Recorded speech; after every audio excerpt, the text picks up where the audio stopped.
All right, so let's have this conversation. SADC organ on politics, defense and security convened a one-day meeting in Namibia today. The summit discussed, among other issues, the political and security challenges in Eswatini. Last week, a human rights lawyer, Thulani Maseko, was assassinated at his house. There are unconfirmed reports that the SADF soldiers have been hired as mercenaries by King Mswati III.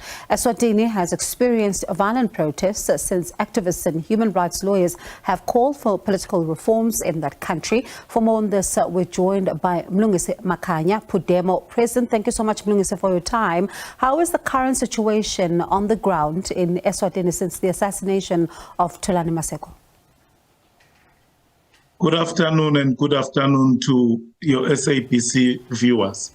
The situation back at home is still extremely volatile and tense, with everyone apprehensive around the issue of security, owing to the fact that the state contracted mercenaries who are conducting random targeting of our people are still roaming our streets.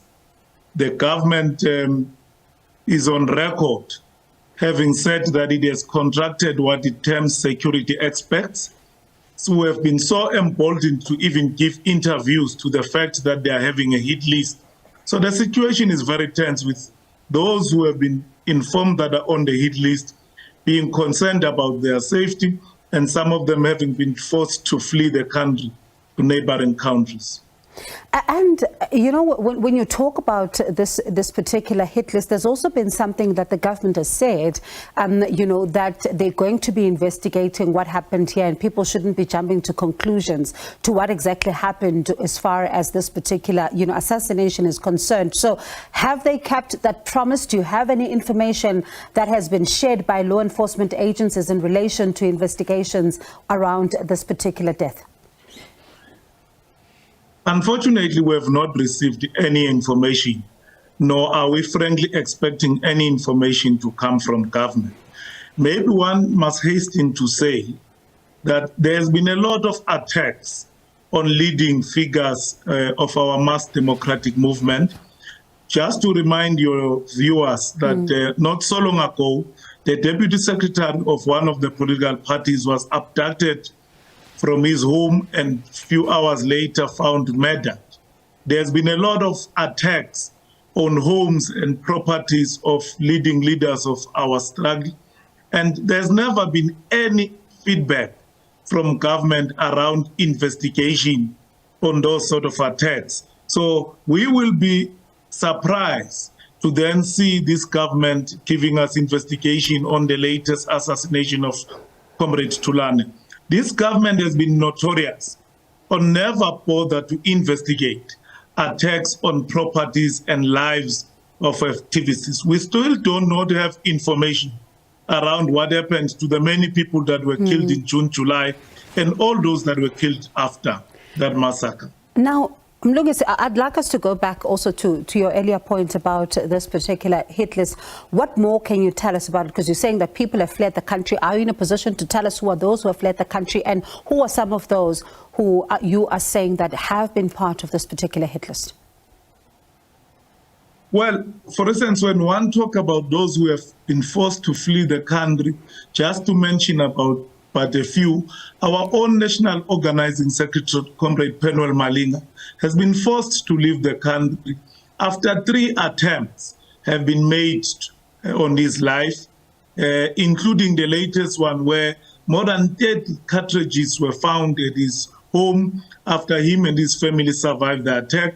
One of the leading human rights lawyers who's representing many of the suspects who had been recently arrested, Maxwell Nkambule, had been forced to flee the country after there was an attempt on his life. And many of us have been forced to flee the country. You would remember that my own home was bombed using military mortar bombs. So the list is long.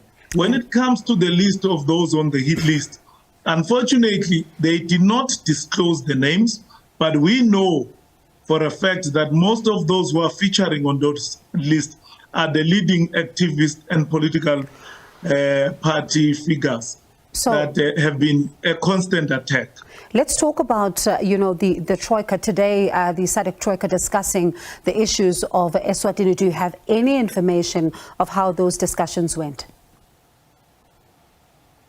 Indeed, we are quite heartened as the people of Swaziland for the fact that Troika did honor Comrade Thulani, who had been a ceaseless campaigner for peace and dialogue in our country, who has ensured that he attacked most of these Troika meetings on the sidelines to do lobby. But also we saw from this communique that they released that they talk about the need for governments to convene urgently this all-inclusive dialogue. We're a bit disappointed there because we think that you can't entrust Mswati's government, who has proven to be incapable to convene a dialogue. But I want to also say this. Ever since the president of Namibia assumed the chairpersonship of this organ on Troika, building on the foundation that had been laid by the South African president, he has shown extreme urgency and interest in attending to the issue of Eswatini, including making this very important point that when dialogue fails, war begins. And the fact that you do not have a dialogue with those you like. You actually dialogue with those you like, who don't like, and those that do not agree with you. So we are obviously disappointed that King Mswati decided to shun this important summit, opting to send the Prime Minister when he had no reason not to be in attendance to this important summit. Very briefly then, as we wrap up our discussion, so given what came out of that meeting and, the discussions and the efforts that you say are being put in place, then do you think, in your view, that SADC is doing enough to address this particular issues in, these particular issues in Eswatini? Well, there is always room for improvement, but one cannot shy away from the fact that we are seeing renewed urgency from SADC, and we think, and we can only urge SADC to do a little bit more, particularly because, like I was saying earlier, that the person who powers rest with in Swaziland have a tendency of shunning all SADC summits that are significantly discussing the Swazi question. We can only urge SADC to do more, but indeed we are encouraged at what SADC seem to be doing in attending to the issue of Eswatini. All right, Mlungisi, thank you so much for your time this evening. Appreciate it. That is Mlungisi Makhanya, PUDEMO President.